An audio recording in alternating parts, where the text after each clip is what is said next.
Here are Presidents George W. Bush and President Barack Obama when confronted by public opposition to their policies. Democracy is a beautiful thing, and that people are allowed to. We begin with a study in contrast. Here are Presidents George W. Bush and President Barack Obama when confronted by public opposition to their policies. Democracy is a beautiful thing, and that people are allowed to express their opinion. I welcome people's right to say what they believe. I've listened to you. I heard you. I heard you. I heard you. All right? Now, I've been respectful. I'll let you holler. All right? So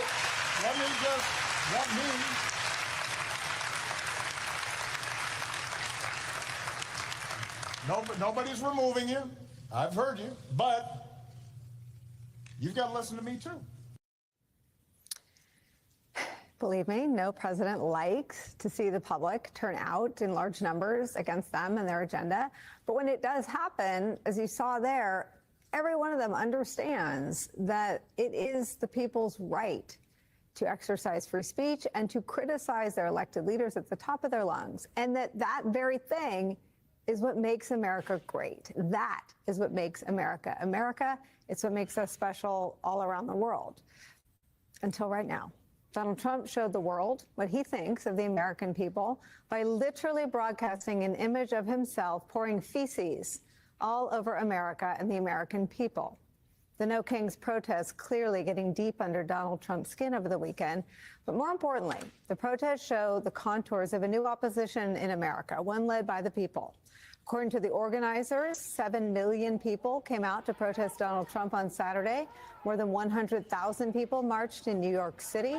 In Chicago, the march at one point stretched 22 blocks. But the protests were hardly confined to big cities in blue states. Here's what the No Kings protests look like in Anchorage, Alaska. Thousands of people taking to the streets. And the protests included people protesting from all walks of life. Here's what a U.S. Army veteran told a reporter at a protest in Oklahoma City. I was willing to die and lost a leg in a foreign country fighting for their rights. There's no way I'm bending the only knee I have left for a king here in America. I can't sit idly by why rights are trampled on and ignored, and people are pushed and treated like second-class citizens.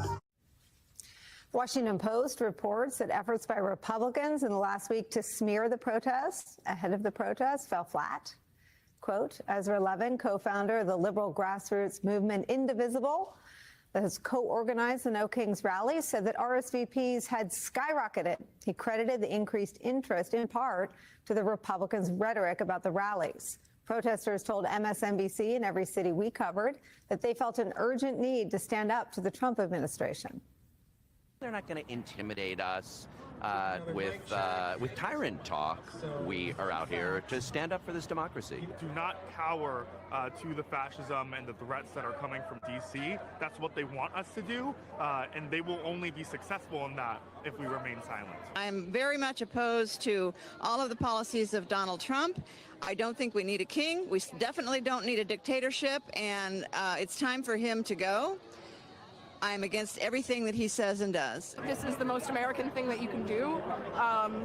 Protest and speak for what you believe in. The people who come out here and fight and who want to resist, those are the people who make change. Those are the people who make history. And there are way more, like I said, there are way more of us than there are of them. We have a constitution for a reason. It provides us inalienable rights that we have to adhere to. And in this country, we have no kings, period. Millions of Americans rising up to protest Donald Trump is where we start today. Hunter Dunn is back. He's the spokesperson and national press coordinator for the 5051 movement, the organization behind the No Kings protest this weekend. Also joining us, chief political columnist, host of the podcast In Politic for Puck, MSNBC national affairs analyst John Heilman is back. And joining me at the table, Princeton University professor, MSNBC political analyst Eddie Glaude is here. Hunter, I start with you. You and John and I actually spoke around this time Friday ahead of the protest. Tell me what you saw. If anyone was I don't know where you had to be this weekend to miss them. They were literally in every town, in every corner, and coverage has been everywhere. But just give me a summary of what we saw in America over the weekend, and tell me if it exceeded your expectations or projections. Yeah, I was helping organize the protest in downtown Los Angeles, where we had, based on drone footage, well over 100,000 people gathered together and hundreds of thousands more around the county and around the state of California. We saw over 7 million people protest at over 2,700 events around the world in peaceful dissent against Trump's authoritarian power grab, against his regime, against the ICE deportations, against the rise of fascism in this country.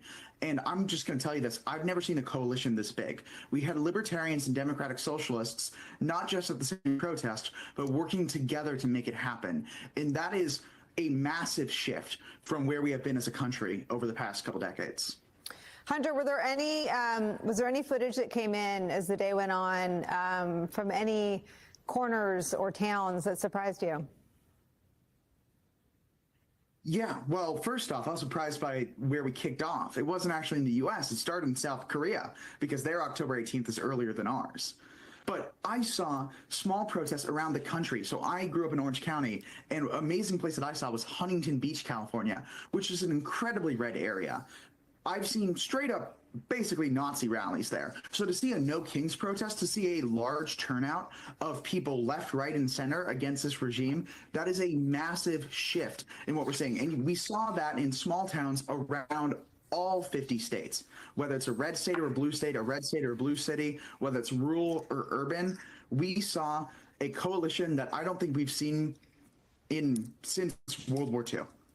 Hunter, we have some reporting here from the NYPD. They tweeted, quote, "The majority of the No Kings protests have been dispersed at this time. All traffic closures have been lifted. We had more than 100,000 people across all 5 boroughs peacefully exercising the First Amendment rights, and the NYPD made 0 protest-related arrests."